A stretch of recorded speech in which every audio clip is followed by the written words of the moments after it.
Here we have a new 2024 Ford Bronco Sport. This one comes in the Heritage trim level in Robin's Egg Blue. And then we have the Navy Pier plaid cloth interior. For the powertrain, we get a 1.5 liter EcoBoosted 3-cylinder engine, made it to an 8-speed automatic transmission. Love the look of the Heritage though. As we come around to the front end here, we do get LED headlamps, LED daytime running lights, and LED fog lights. Now the daytime running lights don't flash like that. That's just how my camera's picking them up. But I love the front end here, just having that middle section whited out. It just looks super retro. Speaking of which, we do have these Oxford white 17-inch wheels here, which also look fantastic on this. We get passive keyless entry on the front 2 doors, power door lock controls, windows, mirrors, rear window lock. Headlamp controls are there. And then we do have a manual tilt telescoping steering wheel. Hit this twice to open the hood. And there's our power driver's seat, 2-way power lumbar support. And again, I love this plaid interior here. It looks fantastic. But I have that seat up front adjusted for someone of my size, being 6'3" with longer legs. So I'm gonna go ahead and, just for y'all's entertainment, sit behind myself. So a pretty tight squeeze, but seat back pockets are on both sides, which is nice. USB-C and a USB-A charge port down there. Look at the front from back here. And I will say the headroom is pretty great. Tons of headroom back here. Then the center seat folds down, bottle holders are here. Let's make our way towards the back.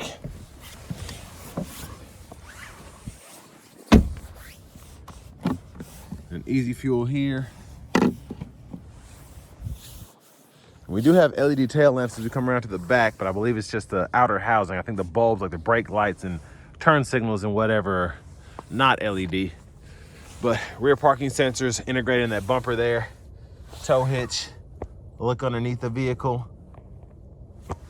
So we do get that dual exhaust.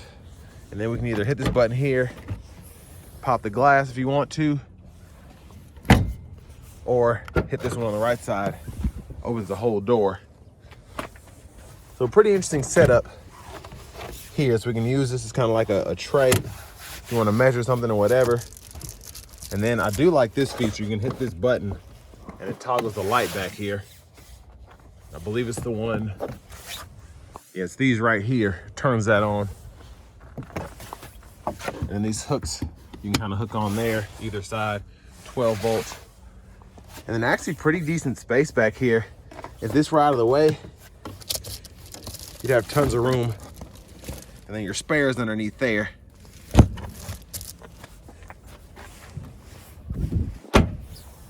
And a big shout out to Ford Lincoln of Franklin for allowing me to review this Bronco Sport today. I'll leave a link below in the description.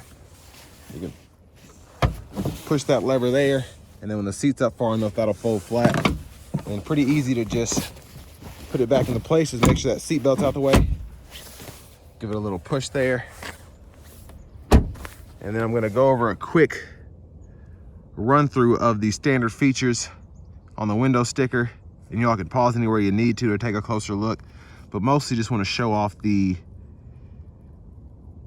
options here, which gets you to that sticker price of $37,970, which actually to me doesn't seem that bad. You do get a 4-wheel drive system and you have a 3-cylinder turbo engine, 8-speed automatic, but still pretty usable for the target market, I think.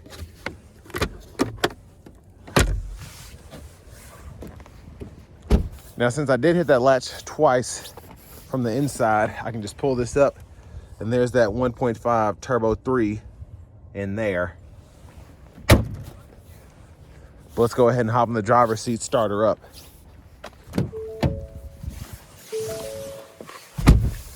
Now, I'm not sure if this is ActiveX or actual leather. It feels like ActiveX, but the steering wheel is wrapped in. There's a horn there.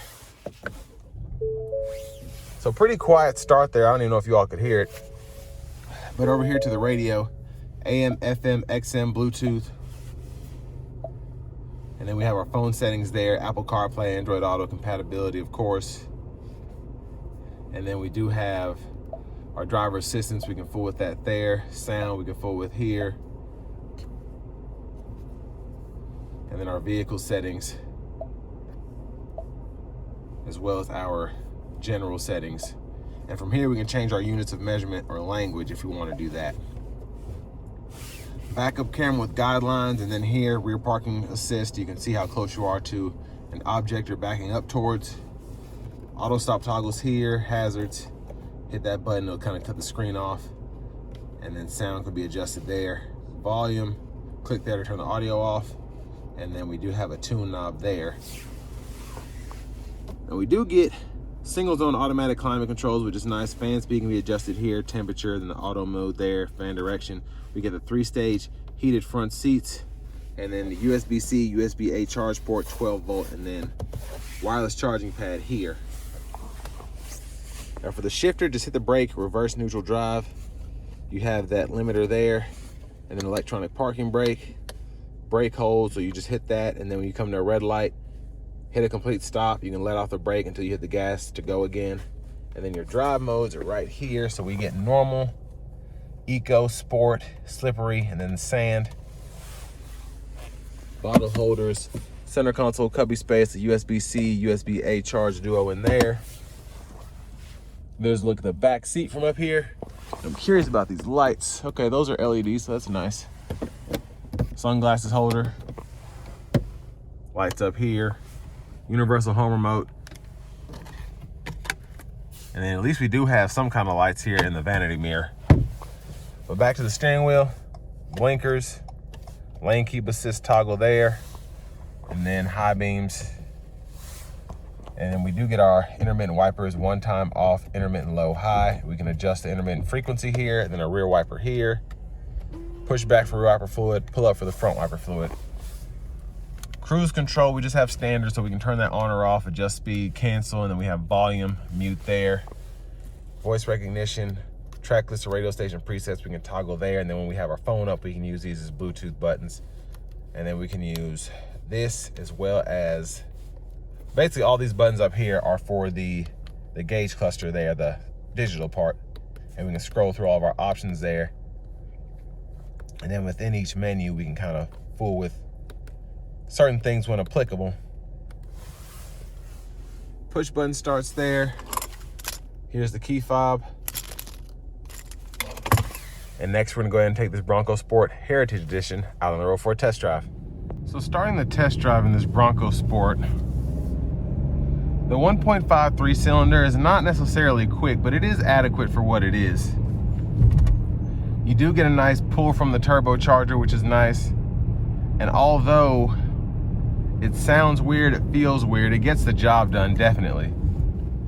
Now, in my opinion, I will say that the auto stop feature, just for it coming on and coming off, seems a bit sluggish, but that may be for the best, just to keep you from having issues down the road, I don't know.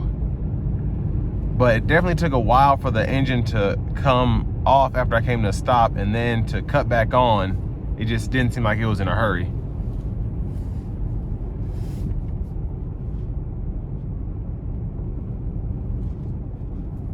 But overall, it's a fun little SUV, I think.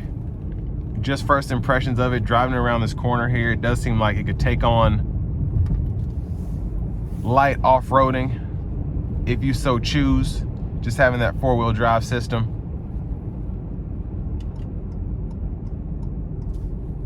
And I like the headroom in here. I feel like there's tons of space with it being so tall. But other than that, I mean, it is a smaller SUV. Now you are able to get 25 miles per gallon city, 29 highway with this setup here, which is pretty impressive. Again, to have a 4-wheel drive system. But again, I do think that if you need the power, it's there. It's not fast, but it's adequate. That's probably the best way to describe it. Now, if you want the bigger 2-liter, which I think it makes a world of difference, with that, you have to go up to that Badlands trim level to get the 2-liter turbocharged 4-cylinder.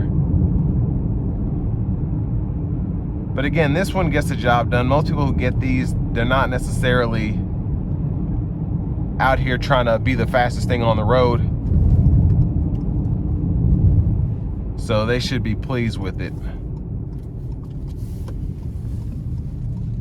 But I'm gonna go ahead and put it into the sport mode, and we'll see if that livens things up a bit. So pull definitely feels much better.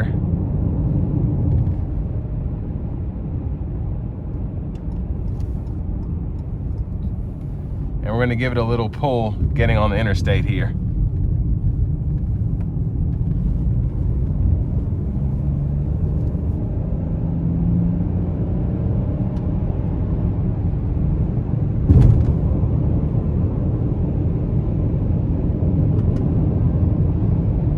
Yeah, so the sport mode actually makes it much better, surprisingly, in terms of the overall driving experience. Now I have the cruise set on here, and I did forget to mention, we do have tire pressure monitors, so I have those set up here so y'all can see that. Because if you're doing a lot of off-roading, you might be a little skeptical about if I get a flat tire or if I have a slow leak, blah, blah, blah. So that's there. And I think for the most part, you get a pretty decent vehicle with this four-wheel drive capability.